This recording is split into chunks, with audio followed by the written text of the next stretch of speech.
warahmatullahi wabarakatuh. Alhamdulillahirabbil alamin. Assalatu wassalamu ala asrofil anbiya'i wal mursalin wa ala alihi washabihi rasulillahi ajmain. Pertama-tama marilah kita panjatkan puji syukur kehadirat Allah Subhanahu wa taala yang mana Allah masih memberi kita kesehatan dan kesempatan sehingga kita masih bisa berkumpul di ruangan ini. Kemudian bersolawat kita kepada baginda Rasulullah yang mengucapkan Allahumma sholli ala sayyidina Muhammad wa ala ali sayyidina Muhammad. Yang terhormat Bapak Zupriyadi SSN MPD selaku dosen pengampu mata kuliah kolokium, seminar dan teman-teman yang saya banggakan. Pada kesempatan ini perkenalkan saya Sukma Nur Hasanah dengan NPM 22691032 akan mempresentasikan seminar proposal penelitian saya yang berjudul Pengaruh Model Pembelajaran Reading Aloud terhadap Kemampuan Membaca Pemahaman Siswa Kelas 2 SD Negeri 46 Pekanbaru. Latar belakang dari penelitian saya yaitu kemampuan membaca pemahaman merupakan dasar penting dalam proses belajar siswa, terutama di jenjang sekolah dasar. Masih banyak siswa kelas rendah termasuk kelas 2 SD masih mengalami kesulitan dalam memahami isi bacaan secara utuh. Nah, salah satu model pembelajaran yang dapat digunakan untuk membaca pemahaman adalah model pembelajaran reading aloud. Nah, reading aloud ini yaitu model pembelajaran membaca nyaring dan juga suatu model pembelajaran atau strategi active learning, pembelajaran aktif yang dirancang dengan cara membaca dengan suara yang keras dan lantang. Menurut Dalam Tika 2019, membaca nyaring adalah kegiatan membaca dengan mengeluarkan suara atau kegiatan melafalkan lama-lama bunyi dengan suara yang cukup keras.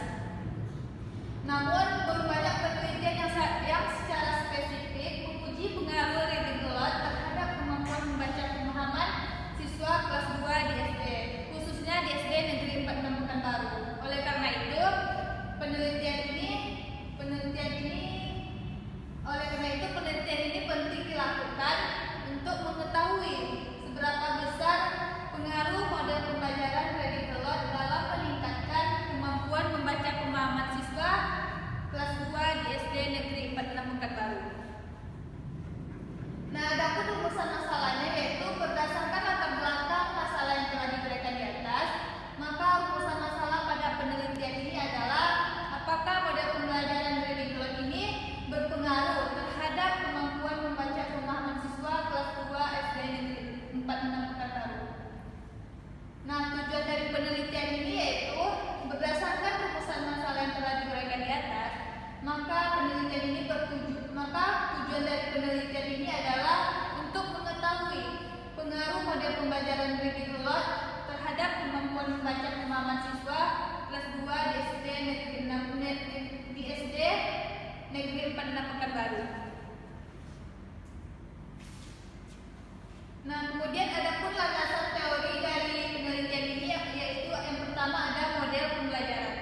Nah, model pembelajaran ialah serangkaian proses belajar mengajar yang dipilih oleh pendidik dalam rangka mengarahkan perubahan sikap peserta didik dan dijadikannya pedoman dalam membentuk pedoman dan panduan yang tergambar dari awal pembelajaran hingga kegiatan pembelajaran selesai. Model pembelajaran dapat dijadikan pola pilihan pendidik dalam memilih jalannya proses pembelajaran berlangsung sesuai dengan kebutuhan siswa dan lingkungan. Kemudian ada model pembelajaran reading aloud. Menurut Ardini dan Idris 2020, reading aloud adalah kegiatan membaca yang dilakukan oleh guru dan siswanya. Kegiatan ini bermanfaat untuk meningkatkan keterampilan menyimak, memperkaya kosakata, membantu meningkatkan membaca pemahaman dan menumbuhkan minat baca siswa. Kemudian menurut Musliha Nadiroti dan Tarmini 2017, reading aloud ini adalah proses interaksi pembelajaran dengan menekankan proses membaca dengan keras dalam memahami materi yang diajarkan. Kemudian ada teori belajar yang mendukung yang terdiri dari dua teori. Yang pertama itu teori konstruktivisme atau Vygotsky, di mana interaksi antara guru dan siswa saat reading aloud ini membantu dalam pembentukan makna melalui zona perkembangan proksimal atau ZPD. Kemudian yang kedua ada teori behavioristik atau Skinner, yaitu penguatan positif melalui pujian saat siswa merespon bacaan dapat meningkatkan motivasi dan hasil belajar membaca.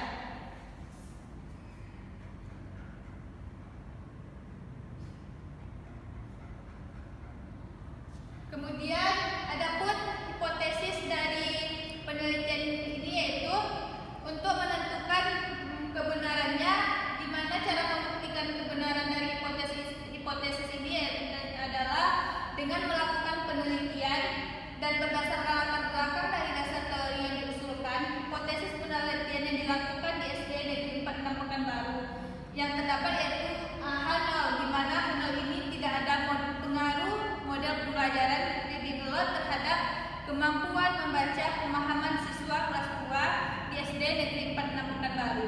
Dan H1 ada pengaruh model pembelajaran reading aloud terhadap kemampuan membaca pemahaman siswa kelas 2 SD Negeri 46 Pekanbaru.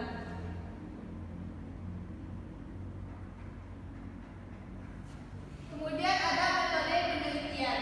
Yang pertama itu jenis penelitian. Penelitian ini menggunakan penelitian pre-eksperimen atau disebut sebagai eksperimen yang tidak sebenarnya.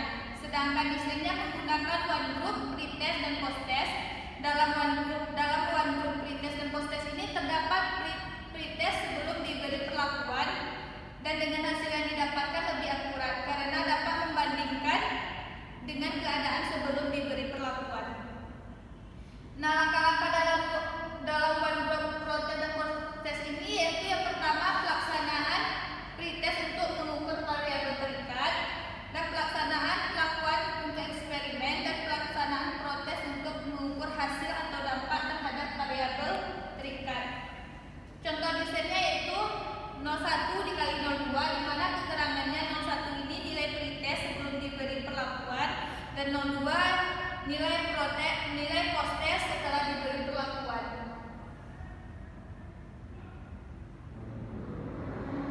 Nah, adapun lokasi dan waktu penelitian. Penelitian ini yang dilaksanakan di SD Negeri 46 Pekanbaru yang dimulai pada Mei 2025 yang terletak di Jalan Lintas Timur, kilometer 13 Pekanbaru. Nah, objek dari penelitian ini yaitu untuk menentukan kemampuan membaca pemahaman siswa yang dipengaruhi oleh penerapan model pembelajaran reading aloud. Dan penelitian ini dilakukan pada siswa kelas 2 SD Negeri 46 Pekanbaru untuk mengetahui apakah penggunaan model pembelajaran tersebut dapat memberikan pengaruh positif terhadap pemahaman bacaan siswa tingkat sekolah dasar.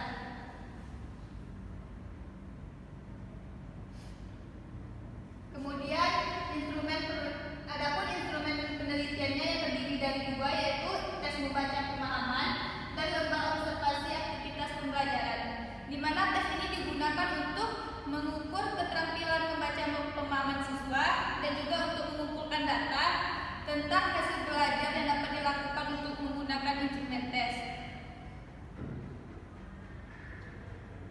Kemudian lembar observasi.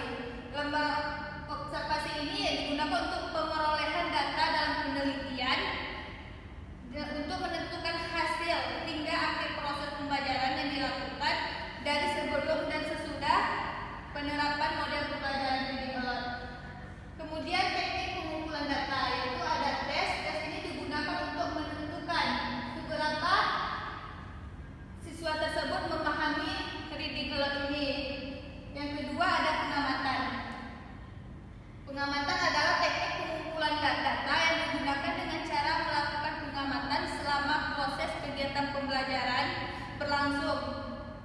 Yang ketiga ada dokumentasi. Dokumentasi ini yaitu pengumpulan data dengan dokumentasi, artinya mengumpulkan segala bentuk dokumen pada saat penelitian berlangsung. Di dalamnya adalah data nama-nama peserta didik kelas 2, gambar-gambar kegiatan, dan dokumen penelitian lainnya.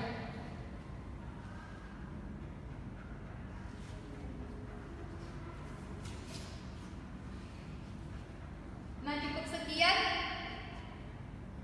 Masih di video kan? Cukup sekian presentasi terkait isi dari proposal